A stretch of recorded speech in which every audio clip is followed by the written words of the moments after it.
Love you. Our story continues.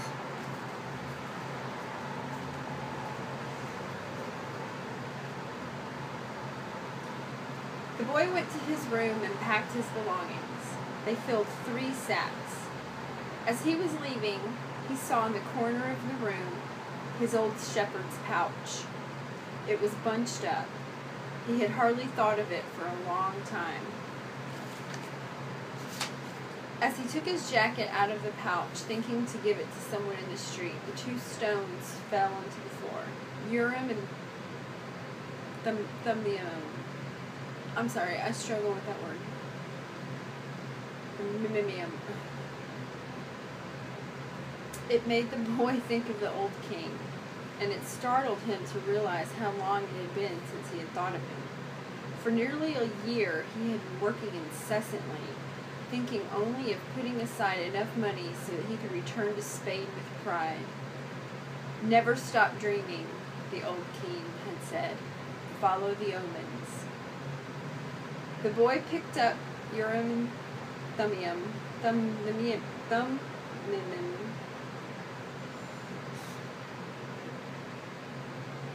and once again had a strange sensation that the old king was nearby. He had worked hard for a year, and the omens were that it was time to go. I'm going to go back to doing just what I did before, the boy thought, even though the sheep didn't teach me to speak Arabic. But the sheep had taught him something even more important, that there was a language in the world that everyone understood. A language the boy had used throughout the entire time he was trying to improve things at the shop. It was the language of enthusiasm. The things accomplished with love and purpose, and as part of a search for something believed in and desired. Tangier was no longer a strange city, and he felt that just as he had conquered this place, he could conquer the world. When you want something, all the universe conspires to help you achieve it, the old king had said. But the old king hadn't said anything about being robbed, or about endless desert, or about people who know what their dreams are but don't want to realize them. The old king hadn't told him that the pyramids were just a pile of stones, or that anyone could build one in his backyard. And he had forgotten to mention that when you have enough money to buy a flock larger than the one you had before, you should buy it. The boy picked up his pouch and put it with his other things. He went down the stairs and found the merchant waiting on a foreign couple, while 2 other customers walked about the shop, drinking tea from the crystal glasses. It was more activity than usual for this time of the morning. From where he stood, he saw for the first time that the old merchant's hair was very much like the hair of the old king. He remembered the smile of the candy seller on his first day in Tangier when he had nothing to eat and nowhere to go. That smile had also been like the old king's smile.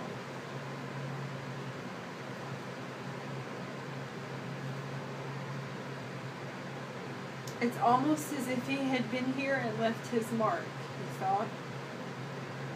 And yet none of these people had ever met the old king. On the other hand, he said that he always appeared to help those who were trying to realize their destiny. He left without saying goodbye to the crystal merchant. He didn't want to cry with the other people there. He was going to miss the place and all the good things he had learned. He was more confident in himself, though, and felt as though he could conquer the world. But I'm going back to the fields that I know to take care of my flock again. He said that to himself with certainty, but he was no longer happy with his decision. He had worked for an entire year to make a dream come true, and that dream, minute by minute, was becoming less important. Maybe because that wasn't really his dream. Who knows? Maybe it's better to be like the crystal merchant, never go to Mecca, and just go through life wanting to do so, he thought, again trying to convince himself. But as he held Urim and Thummim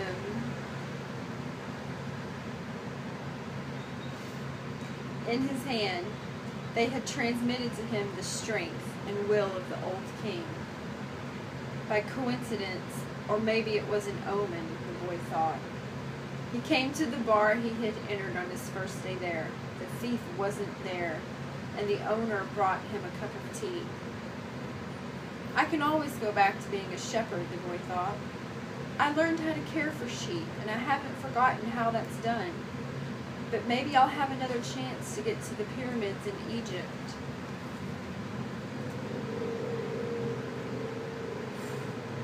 Sorry, Carter. It's a dream of mine to go to Egypt. I had a calling there when I was 13. When I was about your age, I had a strong calling to go to Egypt. And so it's a place that I will be going as I work my way around.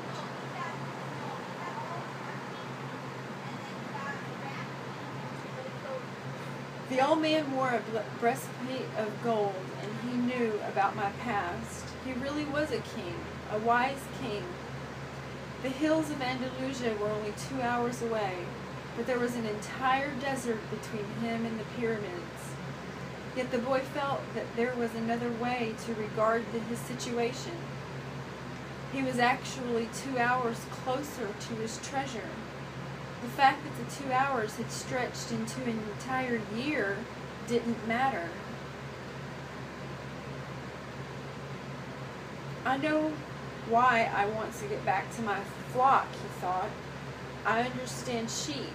They're no longer a problem, and they can be good friends. On the other hand, I don't know if the desert can be a friend. And it's in the desert that I have to search for my treasure. If I don't find it, I can always go home. I finally have enough money and all the time I need. Why not? He suddenly felt tremendously happy. He could always go back to being a shepherd. He could always become a crystal salesman again. Maybe the world had other hidden treasures. But he had a dream. And he had met with a king. That doesn't just happen to just anyone. He was planning as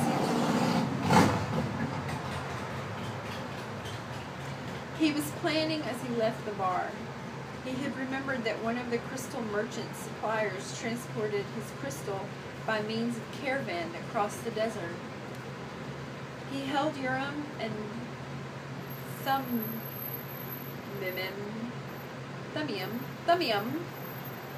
in his hand. Because of those two stones, he was once again on the way to his treasure. I am always nearby when someone wants to realize their destiny, the old king had told him.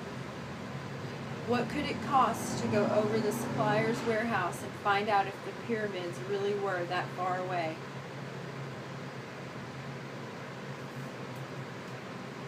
The Englishman was sitting on a bench in a structure that smelled of animals, sweat, and dust.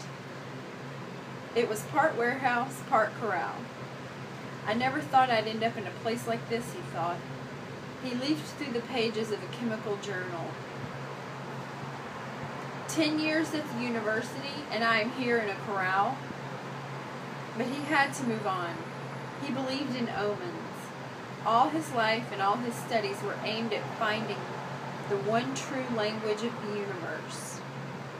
First, he had studied Esperanto, then the world's religions, and now it was alchemy. He knew how to speak Esperanto. He understood all the major religions well, but he wasn't yet an alchemist. He had unraveled the truths behind important questions, but his studies had taken him to a point beyond which he could not seem to go. He had tried in vain to establish a relationship with an alchemist, but the alchemists were strange people. who only thought about themselves and almost always refused to help him. To put it simply, an alchemist is like someone who can work with the elements.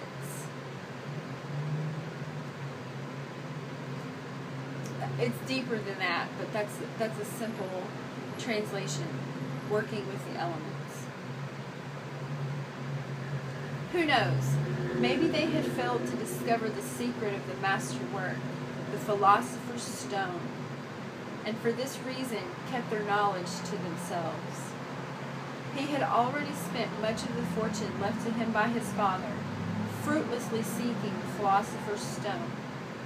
He had spent enormous amounts of time at the great libraries of the world and had purchased all the rarest and most important volumes on alchemy.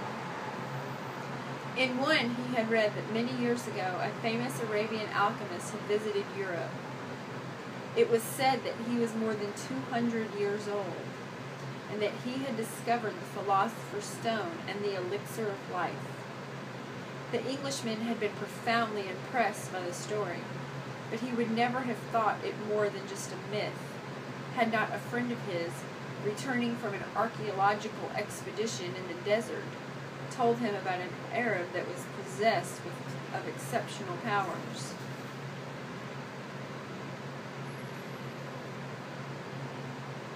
He lives at the Al-Fayoum oasis, his friend had said, and people say that he is 200 years old, and he is able to transform any metal into gold. The Englishman could not contain his excitement. He canceled all his commitments, pulled together the most important of his books, and now here he was, sitting inside a dusty, smelly warehouse. Outside, a huge caravan was being prepared for a crossing of the Sahara, and it was scheduled to pass through Al-Fayoum. I'm going to find that damned alchemist, the Englishman thought, and the odor of the animals became a bit more tolerable. The young Arab also loaded down with baggage, entered and greeted the Englishman. "Where are you bound?" asked the young Arab. "I'm going to the desert," the man answered, turning back to his reading. He didn't want any conversation at this point. What he needed to do was review all he had learned over the years, because the alchemist would certainly put him to the test. The young Arab took out a book and began to read. The book was written in Spanish. That's good, thought the Englishman. He spoke Spanish better than Arabic, and if this boy was going to Al-Fayoum, there would be someone to talk to when there were no other important things to do. Okay, that's it on this one, and then I'll make another one because I'm running low on time. I love you. I love you, love you, love you, love you. I hope you're enjoying this book, and I'll give you a choice of the next book. I have a couple of others in mind, but I'll ask you which one you want to hear. Okay, so I'm going to keep reading, but I have to make a new video. I love you, and I will talk to you very soon.